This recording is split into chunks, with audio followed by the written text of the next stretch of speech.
Olá pessoas, espero que estejam todos bem. Chegamos ao nosso quarto vídeo da série sobre sociologia urbana. Nesse vídeo e no próximo a gente vai falar sobre um dos fenômenos mais estudados e um dos que causa maior preocupação, não só dos pesquisadores, mas da sociedade em geral, relacionados à sociologia urbana, que é o tema da violência urbana. E é um tema que ganhou muita força nas pesquisas nas últimas décadas, porque a violência urbana ela tem características muito próprias, né, melhor dizendo. Ela tem características muito próprias. É uma violência específica. Ela é talvez diferente dos outros tipos de violência, ou ela pode ter causas diferentes, ou ela pode ter percepções diferentes, enfim, isso a gente vai discutir ao longo desse vídeo e do próximo. Para começar o assunto, a gente vai falar um pouco sobre o medo, a noção de medo. Medo é uma palavra que acompanha muito a população, principalmente das grandes cidades. E o medo, ele pode estar relacionado a eventos concretos ou a sensações. A pessoa pode ter medo, às vezes não porque sofre uma ameaça real, mas porque ela acha que está sendo ameaçada. E a gente vai conversar um pouco sobre a violência urbana, que ela tem esses dois lados. A violência urbana tem tanto o lado de fato ser uma ameaça real, à integridade física das pessoas, mas também tem um lado da pessoa achar que está sendo ameaçada e às vezes não está sendo de verdade. E isso vai ter consequências, às vezes, políticas e sociais. A sensação de insegurança, às vezes, vai ter mais efeitos do que a própria insegurança. Enfim, vamos começar aqui a nossa conversa sobre violência urbana. Primeiro é fato de que em todas as grandes cidades, e mesmo em cidades menores, as pessoas têm cada vez mais a sensação de que as cidades estão ficando mais violentas. Então existe uma sensação de aumento da violência. Essa sensação de aumento da violência, quando a gente vai olhar para as estatísticas de violência, ela é interessante, porque a gente teve ao longo de vários anos um crescimento da violência urbana, e nos últimos 2 anos, mais ou menos, as estatísticas têm mostrado uma certa diminuição da violência urbana em várias cidades. Mesmo assim, a gente tem a percepção de que essa violência está aumentando. Então, assim, a gente tem os dois lados, né? A questão da percepção de insegurança e da violência praticada em si. Esse medo da violência, seja um medo justificado ou não, ele se torna um objeto importante de estudo para a sociologia. Porque o medo, muitas vezes, ele vai ser utilizado como justificativa da administração pública, ou mesmo da administração de espaços privados, para adotar determinadas medidas de segurança. Então, o medo, muitas vezes, é um fator importante na tomada de decisões. Às vezes, o medo ele é mais decisivo na tomada de decisões do que fatores concretos, propriamente. E contribui também para a nossa sensação cada vez maior de insegurança a exposição midiática da violência. Nas últimas décadas, nós tivemos um crescimento e um sucesso estrondoso de programas policiais na TV, de programas que se pautam em mostrar casos de assalto, casos de assassinato, casos de estupro e por aí vai. Noticiar esse tipo de coisa. E esses programas ajudam a aumentar a nossa sensação de insegurança. Não estou dizendo que nós vivemos num país extremamente seguro e que é tudo mentira da mídia. Não, nós vivemos num país extremamente violento. O Brasil é um dos países que tem mais mortes violentas no mundo. Tem níveis de assassinato comparáveis a de guerras, de países em guerra, níveis até maiores de que países em guerra. Então sim, nós vivemos um país extremamente violento. Mas a gente também precisa compreender um pouco de onde vem essa violência e para quem essa violência é direcionada. E isso é bastante complexo. Não é uma violência aleatória. Isso a gente vai entender ao longo desse vídeo e do próximo. Não é uma violência aleatória. Existem, eventualmente, pessoas aleatórias que são vítimas da violência. Mas a violência que nós temos no Brasil, de um modo geral, ela tem alvos específicos. E a gente vai conversar um pouco sobre isso ao longo dos próximos vídeos. Então, o medo da violência que as pessoas têm, muitas vezes é um medo generalizado. Só que muitas vezes essa violência da qual as pessoas têm medo, ela não é direcionada para todo mundo, ela é direcionada para grupos específicos. E a gente vai falar sobre isso nesse vídeo e no próximo. No slide anterior, né, o medo ele influencia tomadas de decisão, tanto a administração pública quanto a administração privada toma medidas pautadas nessa sensação de insegurança, medidas pautadas no medo. Esse medo ele vai causar uma série de transformações sociais. Se vocês prestassem muito atenção nisso, não é propriamente a violência que vai causar transformações, mas o medo da violência que vai causar transformações. Né? Se a violência ocorresse, as pessoas não tivessem medo, isso não causaria transformações, mas é o medo da violência que vai causar transformações. Por exemplo, em centers em grandes cidades, sei que aqui em Uruguaiana vocês gostariam muito de ter um shopping na cidade, muitos de vocês gostariam de ter um shopping na cidade.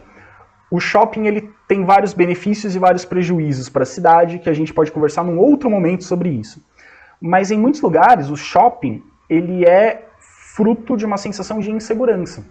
As pessoas preferem ir ao shopping, que é um lugar fechado, com seguranças, e ali fazer suas compras, do que de repente ir para uma rua de comércio popular, onde ela tem que transitar na rua para ir de uma loja para outra. O shopping ele acaba sendo, entre outras características que o shopping tem, ele acaba tendo essa noção de segurança, de ser um espaço seguro, e que mais seguro do que o comércio de rua. Proliferação de condomínios fechados. Em Uruguaiana, acredito que não tem assim, condomínio fechado. Tem um ou outro condomínio pequenininho, mas assim, grandes condomínios fechados, com segurança privada, etc. e tal. Não é um fenômeno tão comum em Uruguaiana, mas em grandes cidades está sendo um fenômeno cada vez mais comum. O lugar em que a pessoa mora ali e se isola do resto da cidade, para ter uma sensação de segurança. Então, a ideia de você ter espaços fechados para se livrar da sensação de insegurança, para se livrar da possibilidade de pessoas perigosas transitarem perto da sua casa. Então, um condomínio fechado se torna uma opção também para aumentar a sensação de segurança. Nas cidades, nas grandes cidades, a diminuição da oferta de serviços noturnos. Como a noite é vista como um horário perigoso, onde ocorrem a maior parte dos crimes, então muitos bares, restaurantes fecham cada vez mais cedo. Mesmo a oferta de transporte não é garantida em determinados horários. Oferta de educação, muitas escolas deixaram de ter o período noturno por uma sensação, por uma questão de medo da violência. Opções de lazer são cada vez mais raras. Então, em determinados espaços, serviços não são ofertados à noite por conta do medo. Um aumento cada vez maior dos sistemas privados de segurança, a contratação de seguranças particulares, mas também a colocação de sistemas internos de TV, câmeras, cercas elétricas, rastreamento via satélite de veículos e por aí vai. Tudo isso faz parte do que a sociologia chama de uma cultura do medo. Cultura do medo quando grande parte das nossas ações são pautadas não segundo as nossas vontades, as nossas necessidades, mas são pautadas segundo o medo de sofrer determinadas consequências. Então, escolher um modelo de carro, não porque é o carro que eu mais gosto, mas porque é um carro que é menos roubado. Estar num lugar não porque é um lugar que eu acho melhor para morar, mas porque é um lugar que eu acho que tem mais segurança. Determinados lugares não no horário que eu gosto, que eu mais gosto de frequentar, ou no horário que é melhor para frequentar, mas no horário que é mais seguro. Tudo isso é o que a gente chama de cultura do medo. Então, quando a sociedade começa a pautar suas decisões, não com base no que acha melhor, mas com base no medo de sofrer alguma violência. O conceito de violência urbana. Que existe violência em todos os lugares. Existe violência em cidades pequenas, existe violência no campo, existe violência nas grandes cidades. Na década de 70, a expressão violência urbana começou a ganhar destaque, como se referindo a algo específico. Comum, a gente pensa em violência urbana como a violência que acontece nas grandes cidades. Então, violência das grandes cidades é violência urbana. Então, a diferença da violência urbana para a violência no campo, por exemplo, é só o lugar em que ela acontece. Na sociologia, quando a gente fala de violência urbana, a gente está falando de, na verdade, de uma série de eventos ligados a 3 conceitos que são específicos à realidade urbana. São os conceitos de criminalidade, segregação e exclusão. Há outros conceitos ligados à violência urbana, mas esses são os 3 principais que a gente vai trabalhar. Os conceitos de criminalidade, segregação e exclusão ligados aos processos que explicam a violência nas grandes cidades.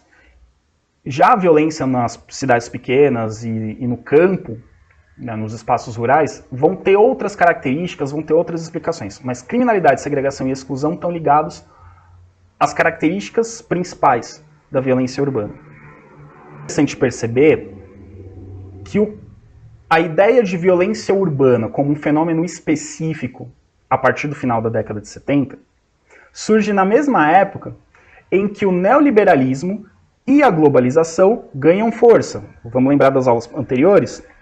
Pensamento único, modelo de globalização, neoliberalismo, surgem no final da década de 70. Então, na mesma época que o neoliberalismo e a globalização estão ganhando força como conceitos e como um pensamento único, como um pensamento hegemônico, um modelo de desenvolvimento para o mundo, na mesma época surge o conceito de violência urbana. Não. Tem a ver as duas situações. O modelo de globalização e o modelo de neoliberalismo tem a ver, aliás, ou melhor, o modelo neoliberal de globalização com o fenômeno da violência urbana, como um fenômeno específico. E a gente vai tentar entender essa relação daqui para frente. Só para retomar, né, para não passar em branco, quando a gente fala de criminalidade, a gente está falando de comportamentos desviantes dos padrões estabelecidos pela sociedade, seja moralmente, seja legalmente, seja principalmente pela legislação. Então, a gente chama de criminalidade os comportamentos que rompem com as regras estabelecidas pela sociedade e que são passíveis de algum tipo de punição. Quando a gente fala de segregação, a gente está falando de pegar uma parte da população e excluir da sociedade. Isso é segregação. É pegar uma parte das pessoas, uma parte da população e excluir. Então é quando você também tira da sociedade. Segregação e exclusão é a mesma coisa? Não. Segregação é assim, eu tenho a sociedade e tem um grupo de pessoas na sociedade que eu trato diferente. Isso é a segregação. Exclusão é tirar uma parcela da população da sociedade. Fala, vocês não vão viver com a gente. Segregação é, vocês vão viver, mas vão viver separadinhos. Estão aqui, mas não vão se misturar. E a exclusão é tirar da sociedade mesmo. Todos estão ligados à criminalidade. Estão ligados à violência. A criminalidade, os comportamentos desviantes, a segregação e a exclusão. A violência, ele é analisado por uma série de índices, por uma série de fatores, mas o que a gente mais utiliza para falar de crescimento da violência é da taxa de homicídios. A taxa de homicídios é um número que equivale ao número de assassinatos a cada 100 mil habitantes. Então você pega ali, a cada 100 mil habitantes, quantos assassinatos houve? Isso é o que a gente chama de taxa de homicídios. Esse crescimento da violência baseado, entre os fatores, pela taxa de homicídios, a gente vê que ele é um fenômeno aconteceu no mundo inteiro na segunda metade do século XX. E ele é observado nos países desenvolvidos a partir da década de 1960. Então percebam que a violência urbana não é um fenômeno de países pobres, de países subdesenvolvidos. Ele foi ricos, como França e Estados Unidos, já na década de 60.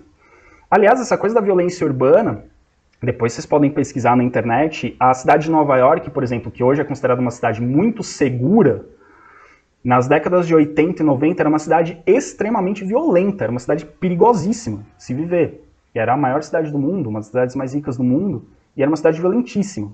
E teve uma série de ações, teve um prefeito lá que fez uma série de ações, algumas um tanto quanto polêmicas, mas que conseguiu reduzir a criminalidade drasticamente em Nova York. Então, na década de 60, você tem um aumento da violência em vários países. No Brasil, o aumento da violência, esse aumento da violência ele foi observado cerca de 10 anos depois, na década de 70. E aí, só um parênteses, ainda durante esse aumento aconteceu. Então, aquela ideia de que durante a ditadura o Brasil era mais seguro, não é bem verdade. No final do governo militar, no final da ditadura militar, houve um aumento da violência no Brasil. É que esses dados não eram divulgados pelo governo militar, por causa da censura, etc. e tal. Mas houve um aumento da violência no final da ditadura militar. Enfim. Importante, né? A gente tem, na década de 60, a gente tem, a partir da década de 60, a gente tem uma crise do modelo de estado de bem-estar social que era hegemônico nos países ricos, né? Então, a economia não vem crescendo tanto, a situação de algumas partes, de algumas camadas da população não melhora tanto, e isso coincide com o aumento da violência. Esse fenômeno um pouco depois, né? É na década de 70 que o Brasil vai enfrentar algumas crises, final da década de 70 que o Brasil vai enfrentar algumas crises, e é nesse contexto também que você tem um aumento da violência. Mas é nesse contexto também, é nesse período que você tem o aumento da violência urbana que você tem também essa mudança do pensamento econômico internacional, de um capitalismo de bem-estar social para um capitalismo neoliberal. É mais ou menos na mesma época. E observa uma transformação nos crimes violentos. Os crimes violentos, antes, eles eram sobretudo crimes relacionados à vingança e acerto de contas. O crime violento normalmente era: eu tenho um problema com alguém, eu vou lá e mato esse alguém. Então, o crime era ligado à vingança ou acerto de contas, geralmente era praticado por conhecidos. A vítima conhecia o assassino. E normalmente sabia porque estava morrendo. Era uma briga, era um caso de traição, era uma dívida, enfim. E eram crimes que aconteciam no espaço privado, ou seja, não era no meio da rua. Era em ambientes particulares. Então a violência, então os crimes violentos, eles eram crimes privados, feitos entre conhecidos. Então, pessoal, de uma rixa pessoal, de resolver uma briga, de resolver uma disputa. Nos países mais desenvolvidos, década de 70 no Brasil, o perfil dos crimes violentos muda drasticamente. A maior parte dos crimes violentos passa a ocorrer em espaços públicos, passa a ocorrer entre desconhecidos, a vítima não conhece o assassino, a vítima não conhece o agressor. Os motivos não motivos pessoais, porque as pessoas não se conhecem, então são outros motivos. E as vítimas passam a ser jovens. Então as principais vítimas da violência urbana passam a ser homens jovens. Homens jovens sociais marginalizados. No caso do Brasil, homens jovens negros. No caso dos Estados Unidos, da França, por exemplo, Estados Unidos, negros também, mas imigrantes. No caso da França, imigrantes. Então, grupos segregados. Então, as principais vítimas da violência são homens jovens, no Brasil, no caso, homens jovens, negros e pobres. Esse é para esse grupo que a violência está direcionada. Por quê? É o que os sociólogos questionam. Eles observam o fenômeno e eles vão começar a se questionar. Mas por que isso está acontecendo? Surgiram diversas teorias. A gente vai falar de algumas delas nesse vídeo e de outras no próximo. Para tentar entender por que determinados grupos se engajam na violência, se engajam na criminalidade e por que determinados grupos são vítimas preferenciais da violência urbana. A teoria da desorganização social. A teoria da desorganização social, ela está ligada lá à Escola de Chicago, à ideia da ecologia urbana. Vocês vão lembrar lá do vídeo que eu mostrei para vocês ali a teoria dos círculos concêntricos, e nos círculos concêntricos tem ali as zonas de transição. Né? Tem o social, tem a zona de transição, depois a área dos trabalhadores, de moradia dos trabalhadores. A zona de transição, dentro dessa ideia da ecologia urbana e da teoria dos círculos concêntricos, é onde se concentra a criminalidade. E é onde as populações de jovens, pobres e imigrantes. Pensando na realidade das cidades norte-americanas. Se a gente transportasse isso para a realidade brasileira, seriam as áreas onde estão os jovens, pobres, negros. Por serem pobreza, segundo a teoria da desorganização social, essas áreas seriam as áreas mais vulneráveis à violência. Então, são as áreas onde estão as pessoas que não têm oportunidade, não têm, então vão para o crime.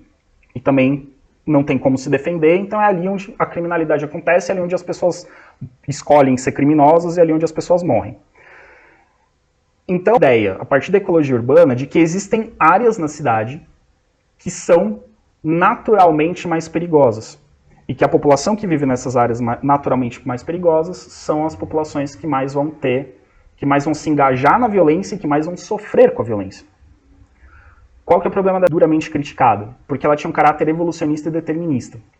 Evolucionista porque entendia que uma parte da população mais evoluída, mais bem adaptada, não se engajaria na violência. Uma parte da população menos evoluída, seja por ter uma cultura inferior, ou por ser de uma etnia inferior, ou por ser menos adaptada ao meio urbano, vai para a violência. Então, evolucionista. E entende o seguinte: quem mora na zona de transição é criminoso. Quem mora fora da zona de transição não é criminoso. Então você tem um determinismo espacial. O lugar onde você mora vai te fazer ser criminoso ou não. E essa teoria são críticas porque os pesquisadores disseram, nem todo mundo que mora em áreas de alta criminalidade é criminoso. E nem todo criminoso mora nessas áreas. Existem criminosos que vivem em outras áreas. Então não é isso que explica a criminalidade. Então essa teoria da desorganização social ela foi duramente criticada. Mas, no senso comum e no imaginário popular, ela ainda existe. Quantas e quantas pessoas vocês conhecem que dizem assim, eu não frequento aquele lugar porque aquele lugar só tem bandido. Eu não vou naquele bairro porque aquele bairro é bairro de criminoso. Essa pessoa é daquele lugar, então toma cuidado porque essa pessoa deve ser...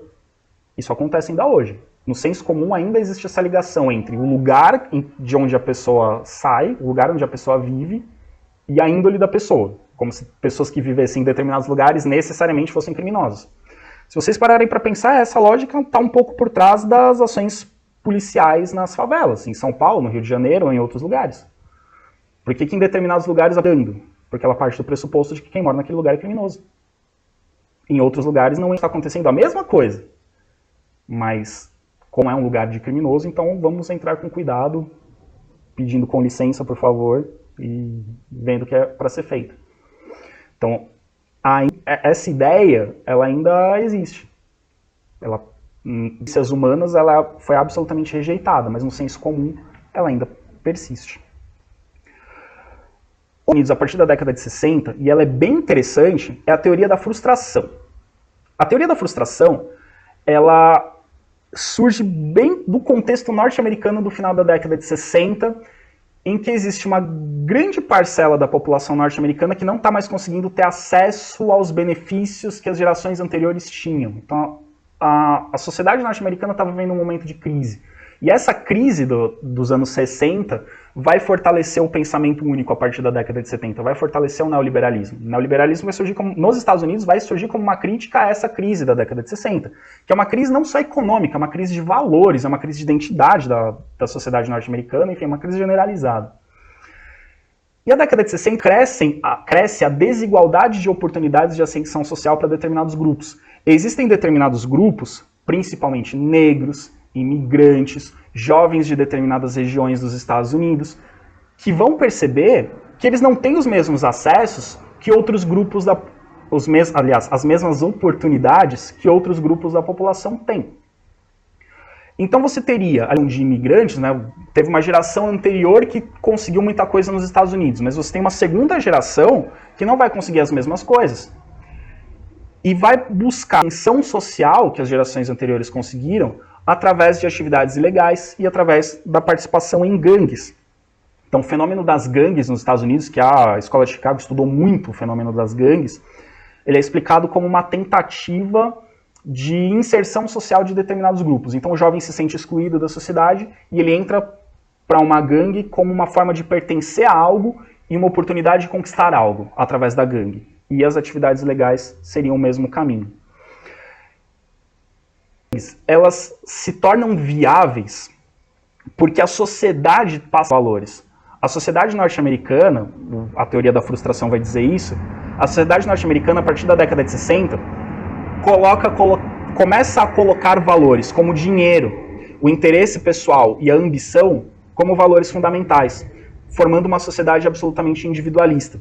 Então esse individualismo vai fazer com que cada indivíduo olhe para si e fale: o que eu quero conquistar? O que é ter uma boa vida? É conseguir dinheiro, é ter ambição, conseguir coisas, é conseguir o melhor para mim. Aqueles que têm oportunidade de forma legal, de forma lícita, legal. Os que não têm essas oportunidades vão buscar através das atividades legais. Então a teoria da frustração seria, a partir de uma frustração de uma parcela da sociedade em não ter acesso a determinadas possibilidades de melhoria de vida, essas pessoas vão buscar na criminalidade uma alternativa. Então, o aumento da violência seria explicado por isso. A desigualdade de oportunidades levaria um grupo, uma parcela da população para atividades criminosas. Só que ela também sofre críticas. Porque alguém pode argumentar o seguinte: tá, mas por que eu tenho um jovem que não tem acesso a oportunidades? e ele entra para uma gangue ou vira traficante de drogas, e eu tenho outro jovem que está exatamente na mesma situação e não entra para a criminalidade. Também está insatisfeito com a vida dele, mas mesmo assim ele não entra para a criminalidade. E segundo, boas famílias que têm grandes oportunidades e entram para a criminalidade mesmo assim. Então, a teoria tem sentido, mas ela não explica o fenômeno inteiro, porque ainda existem casos que não se adequam muito à teoria da frustração. Aqui a gente vai pensar nessas teorias, pessoal, as anteriores, essas duas, não como teorias definitivas, teorias que a gente vai falar assim, essa explicação e acabou, isso aqui explica toda a questão da violência. Não. Vamos pensar nessas teorias como complementares, tá?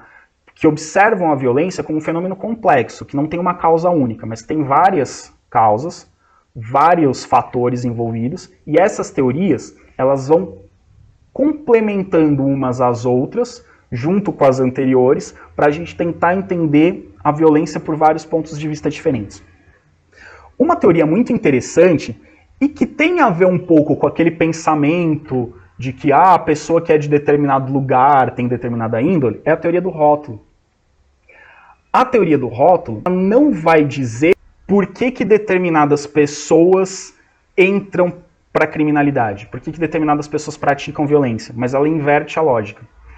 Ela vai explicar por que a sociedade considera determinadas pessoas naturalmente violentas, ou por que a sociedade aponta para determinadas pessoas e diz, essas pessoas são perigosas.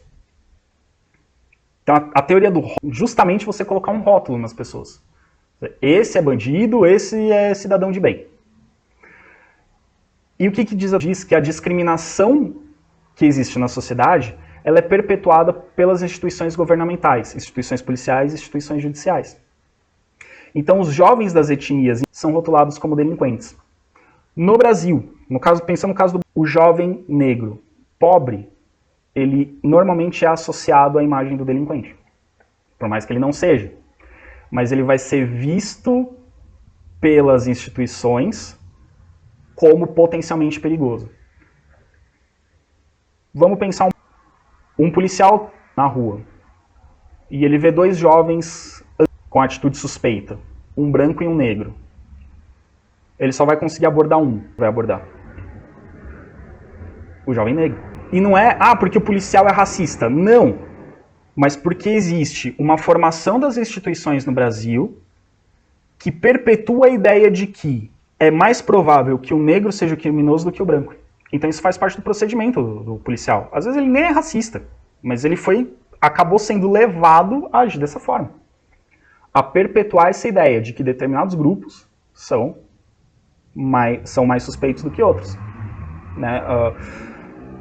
Esse ano a gente teve vários casos no Brasil de racismo, de pessoas que sofreram violências em loja, de gente que foi morta em supermercado, enfim. Temos vários exemplos, mas há uns anos atrás teve uma experiência, um determinado programa de TV fez uma experiência em um shopping de São Paulo, com a autorização do shopping, dos donos das lojas, que era o seguinte, eles colocaram dentro de uma loja um ator negro, que era um jovem negro, e uma senhora de uns 40 e poucos anos, branca, com uma bolsa.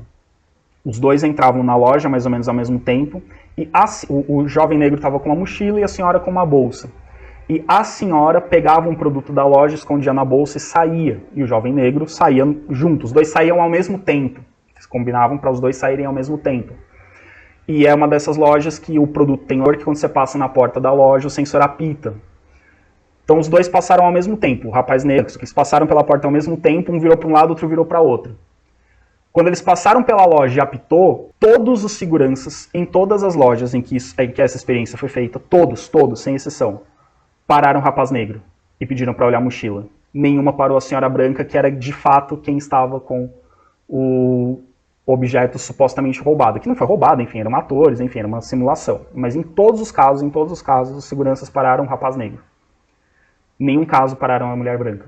Então, a teoria do rótulo coloca. A própria sociedade já determina de antemão quem são os possíveis delinquentes. Então essas pessoas já são, a partir do nascimento, já são tratadas como suspeitas. Então a ideia de que todos são inocentes até que se prove o contrário não é bem assim. A teoria do rótulo diz que algumas pessoas são culpadas até que se prove o contrário. por determinadas características étnicas, sociais, físicas e por aí vai.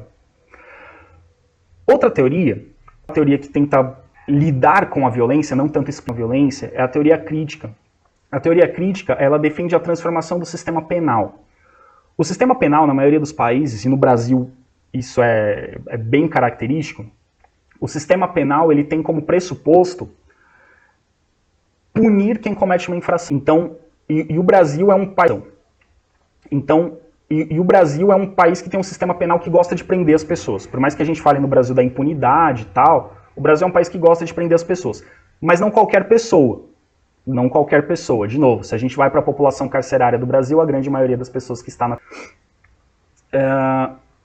Então, a gente fala da questão da impunidade. A impunidade é com determinados grupos. Em outros grupos, a punição é rigorosa, é excessivamente rigorosa. Então, o Brasil é um país que gosta de prender pessoas. Qualquer coisa, a pessoa vai presa. Há muitos prisão. Tem a noção de prisão como a pegada. Só que o problema da prisão, do encarceramento em massa, que é o termo que se utiliza, é que a prisão ela é vista como um castigo ou como uma vingança. Então você fez uma coisa errada, você tem que sofrer por isso. Você fez uma coisa errada, você tem que pagar. A teoria crítica diz que não deveria ser assim. Que a pessoa que comete um crime, ela cometeu um erro. Mas ela tem que passar por um processo que faça ela perceber que ela cometeu um erro e que ela crie uma consciência de que ela não deve. E aí você tem, a prisão é uma possibilidade? Mas uma coisa é você prender a pessoa, colocar 80 pessoas numa e tratar ela em condições absolutamente desumanas. E depois de alguns anos, colocar ela de verdade. Então a pessoa vai ter passado pelo inferno, vai sair da cadeia com muito mais...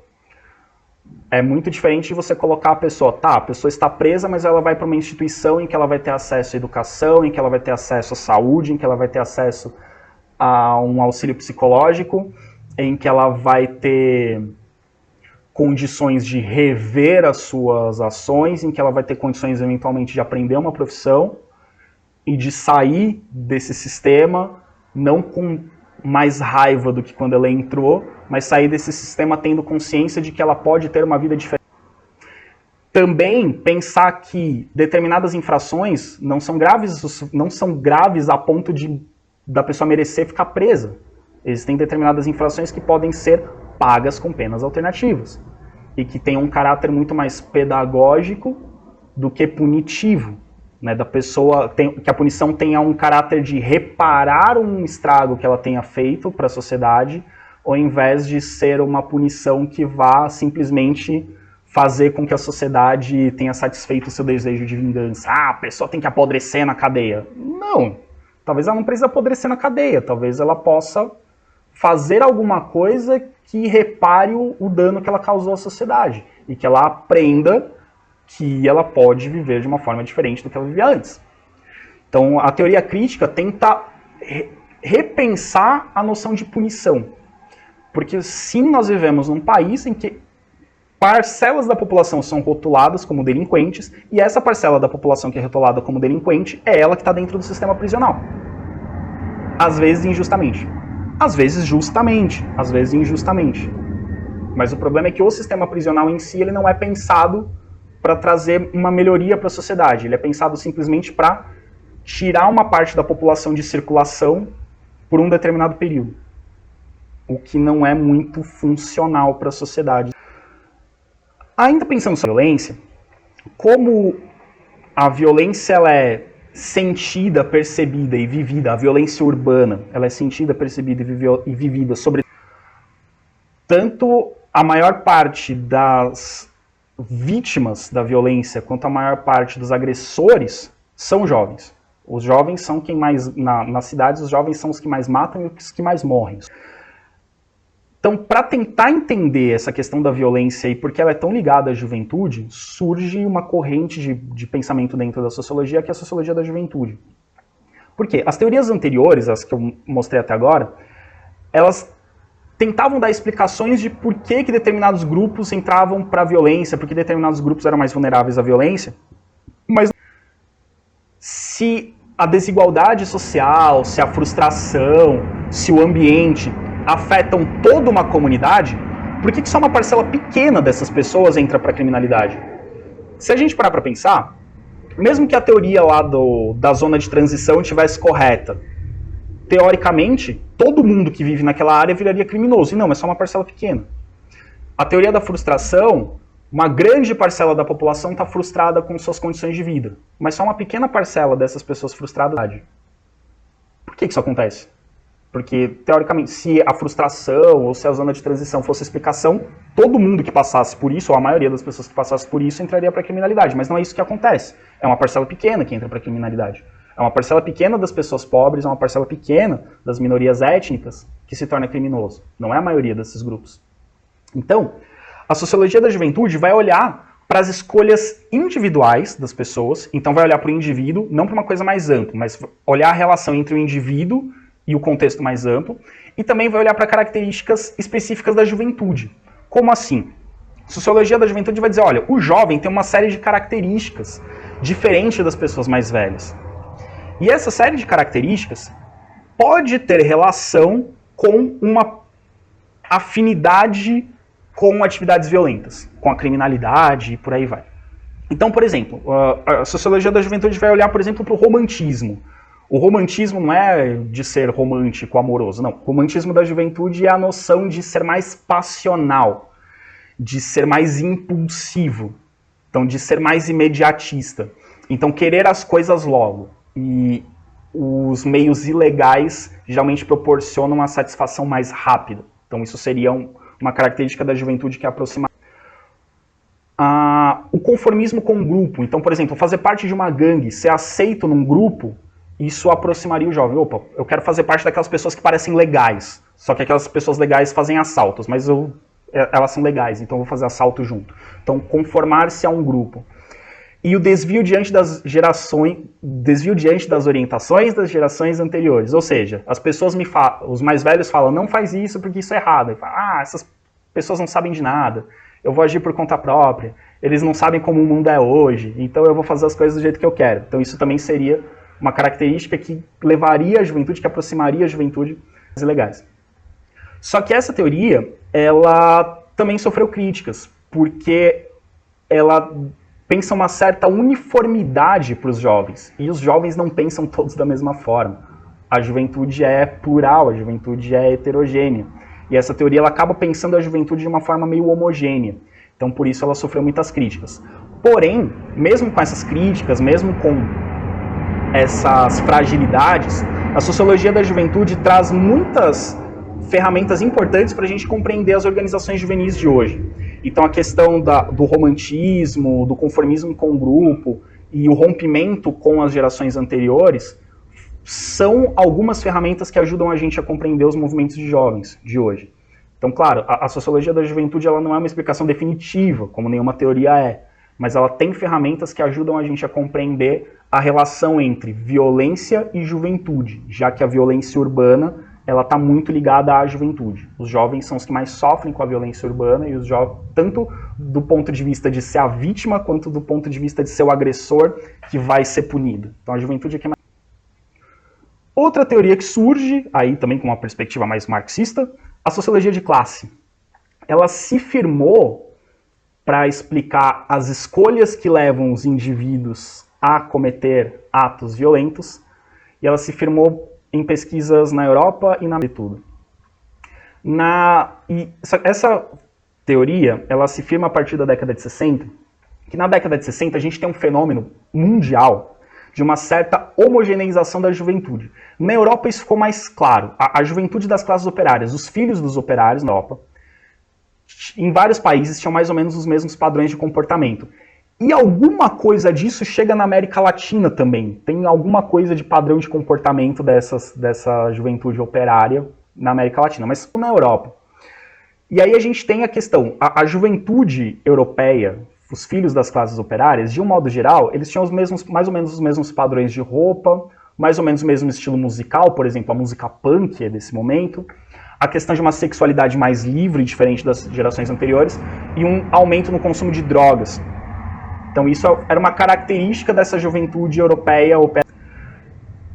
Além disso, é uma juventude ligada a uma origem operária e herdeira do caráter contestador dos operários das gerações anteriores. As classes operárias são classes contestadoras. Então você tem uma juventude filha de pessoas contestadoras e que está enfrentando os padrões morais e culturais da sua sociedade. Então isso gerou um padrão da juventude da década de 60 europeia de ser uma juventude contestadora. E no Brasil, na América Latina, temos fenômenos parecidos. Então você tem uma juventude contestadora. Então você tem uma ideia, legal. Então você tem uma juventude ligada a uma classe, e essa atitude contestadora vai fazer com que alguns indivíduos desse grupo acabem migrando. Só que tem um problema nessa sociologia das classes. Muitos desses jovens, filhos das classes operárias, não adotaram esse padrão de comportamento. Pelo contrário, tornaram integrantes de movimentos xenofóbicos, racistas e conservadores. Então você tem jovens que estão questionando o modelo de sociedade por um outro caminho. Não pelo caminho do sexo, drogas e rock and roll, mas pelo caminho do neonazismo, de um neofascismo. Então, dentro da própria classe de jovens, filhos de operários, você tem rupturas. Você tem em comum uma contestação à sociedade vigente. Só que uns vão contestar brigando com os valores. Sexo, drogas, rock and roll. Outros vão contestar buscando recuperar valores antigos, os conservadores. Então você tem correntes diferentes dentro de um mesmo contexto. Então dentro de uma mesma classe, você tem pensamentos diferentes. E esses comportamentos violentos, então, eles podem ter caminhos diferentes. Pode ser a violência da contestação do sexo, das drogas e do rock and roll. Pode ser a violência contra o imigrante. A violência contra a raça diferente. A violência contra o progresso. Então, são caminhos diferentes dentro de uma mesma classe. Então a sociologia de classe também não consegue explicar tudo, mas ela traz ferramentas interessantes para a gente compreender esses fenômenos. Então dentro de uma classe como... E nós temos também a teoria das classes. Essa teoria das classes perigosas ela é interessante porque ela surgiu lá na época industrial, os feios, sujos e malvados. Vocês devem lembrar de alguma coisa disso das aulas de história, lá de Segunda Revolução Industrial. Ela surgiu lá de um jeito extremamente preconceituoso e ela foi retomada no final do século XX de uma forma muito interessante, essa teoria das classes perigosas. Vamos entender esse processo. Então lá no fim do século XIX, a gente tem os trabalhadores indo trabalhar nas fábricas, trabalhando 14, 16 horas por dia, em condições miseráveis. Você tem uma população miserável, em péssimas condições de trabalho, péssimas condições de moradia. Isso em várias cidades industriais da Europa. Paris. Paris era uma cidade que sofria com essa grande diferença social. Você tinha muitos miseráveis em Paris, ao longo de todo o século XIX, tanto que tem a obra Os Miseráveis. Mas vamos lá para o final do século XIX. Os Miseráveis da primeira metade do século XIX. Então, você tem muitos miseráveis em Paris, uma classe trabalhadora em condições muito precárias. E no mesmo contexto, você tem um grande aumento da violência urbana em Paris. Então, assim, muito violenta. Pelo menos em tese, teoricamente. Essa violência, se a gente pensar em termos históricos, ela está ligada ao crescimento da população. Você tem muito mais gente vivendo na cidade. Então o número de casos de violência aumenta, porque tem mais pessoas. Proporcionalmente a violência está igual, mas você tem em números absolutos mais gente cometendo violência, então você tem a sensação de que a violência aumentou. Só que você tem também a questão de que você tem muitas pessoas miseráveis, então pessoas que vão recorrer à violência para conseguir o mínimo necessário para sobreviver. Então você tem... Só que qual foi, na época, a explicação que a burguesia deu para essa questão? Que existem classes perigosas. Existem parcelas da população que são perigosas. Você tem os trabalhadores das fábricas não são perigosos, porque estão o dia inteiro trabalhando, quando não estão trabalhando estão dormindo. Então não é perigoso. Os perigosos são os mendigos, os desempregados, os bêbados, desocupados. E aí a questão não era, essas pessoas são perigosas porque estão desocupadas. Não. Elas são perigosas porque são perigosas. São desocupados porque são vagabundos. Que gostam de cometer crimes. Porque se eles gostassem de trabalhar, estavam procurando emprego na fábrica. Sendo que a gente sabe que o grande número de desempregados é consequência do modelo de capitalismo industrial adotado naquele momento. Então, para baixar os salários, você precisa ter um grande número de desempregados. Mas aí a questão era essa. As classes perigosas são aquelas pessoas que não estão dentro do sistema capitalista. E que potencialmente são bandidos. Então, o problema são as classes perigosas. E é nesse contexto que a cidade de Paris vai ter uma grande preocupação com a segurança. Os muros das casas vão aumentar, você vai ter um aumento do policiamento. É nesse contexto, olha só que interessante, é nesse contexto que as casas passam a ter números, para você identificar quem mora em cada casa. Antes as casas não tinham número. Ah, fulano mora na segunda casa da rua tal, fulano mora na casinha verde da rua tal, números. É nesse contexto que as pessoas passam a ter documento de identidade. Você já parou para pensar por que inventaram o RG? O RG é para saberem que você é você. O documento de identidade é para saber que você é você. E olha que interessante, as pessoas ficaram ofendidas quando o governo determinou que todo mundo tinha que ter documento de identidade, porque antes só bandido era identificado. Percebe? Bandido você tirava foto, você tirava impressão digital e você fazia um documentinho ali para saber que o cara era bandido, que ele foi preso e tal. Quando o governo determina que todo mundo tem que ter documento de identidade, as pessoas se sentiram ofendidas. Agora o governo... E é curioso que hoje em dia ter documento é um sinal de dignidade.